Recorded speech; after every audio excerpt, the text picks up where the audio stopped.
Abasore n'inkumi babukereye batambagiye Gishwati n'imisozi yayo mu rugendo rwa kilometero zirenga 15 mu masaha arenga 6 bahereye ku musozi uzwi nk'ibere rya Bigogwe barawurira bagera ku Gasongero bakomeza binjira mu ishamba rya Gishwati burira imisozi bamanuka indi bahinguka muri centre ya Arusha mu murenge wa Bigogwe mu karere ka Nyabihu berekeza mu nzuri za Gishwati zitoshye icyatsi kibisi kugeza hafi y'urugabaniro rwa Nyabihu na Ngororero ari naho bakambitse. N'urugendo rubyiruko ruvuga ko rwari rutangaje kuri bo.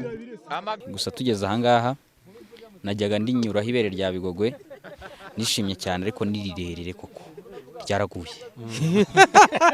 Bindi nishimiye amafunguro baduhaye yego amafunguro zari ziryoshye cyane nibihaza. Imbeho hari umuntu maze guterwa nyakongo imbeho ari naturelle ishaka kubiri guterwa inkunga. Amateka n'umuco nyarwanda bihishe byinshi uru rubyiruko rwitabiriye ubukerarugendo butamenyerewe mu nzuri za Gishwati ariko nanone buri gufata umujyo ruvuga ko rwanejejwe no gusobanukirwa umuco ushingiye ku nka nko gukama gucunda amata kunyobanwa gusimbuka urukiramende gushora inka ariko nanone ubwiza bw'inzuri n'urukerereza abagenzi ijisho ntirihaga. Icyambere nuko kumenya amateka ni ngombwa kumenya amateka y'igihugu cyawe bigufasha kugira ngo nyine urusheho kugikunda usobanukirwe uzagire nawe bizasobanurira abazagukomokaho. Ubwo rero niyo mpamvu nafashe umwanzuro none ndanabikunda nafashe umwanzuro rero kuvuga ngo reka menye ibikorwa nyaburanga.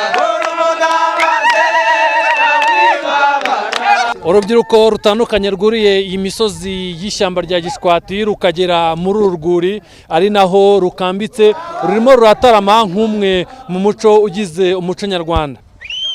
Wateguye ibi bikorwa by'ubukerarugendo Ngabo Karegeya uzwi cyane ku rubuga nkoranyambaga rwa Twitter aho akoresha izina ry'ibere rya Bigogwe avuga ko yinjiye muri ubu bukerarugendo kugira ngo amenyekanishe agace k'iwabo nubwo agihura n'imbogamizi zijyanye no kubura ibikorwa remezo bihagije bifasha abakerarugendo kuza kuharuhukira.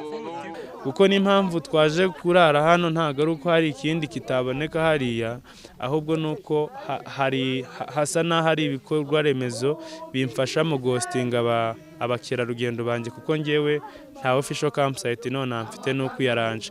Rero tubonye campsite hari hejuru kuri uriya musozi abantu ntago bajya bakora ibirometero byibura 6 bakaharara bakongera bagakora ibindi birometero 5 bakarara hano. Byagaragaje ko nyuma yo gusoza kaminuza ubukerarugendo bushingiye ku muco ariko kazi asigaye akora kandi abona ubushabitsi yatangiye buri gufata umurongo. Igice cy'inzuri za Gishwati mu rwego rwo koroshya imigendere no kugeza umusaruro ku isoko cyatangiye gushyirwamo imihanda n'umushinga mugari uzatwara miliyari zirenga 18 uba ku birometero 93 by'imihanda. Uretse gufasha mu buhinzi n'ubworozi iyi mihanda izoroshya kandi ubukerarugendo muri iki gice. Ubuyobozi bw'uturere dukora ku nzuri za Gishwati na RDB abatemberera muri aka gace bifuza ko izi nzego zakora igenamigambi rihamye rigaragaza icyerekezo cy'ubukerarugendo bwaho bagaragaza ko hakibura byinshi byafasha uwahatemberera.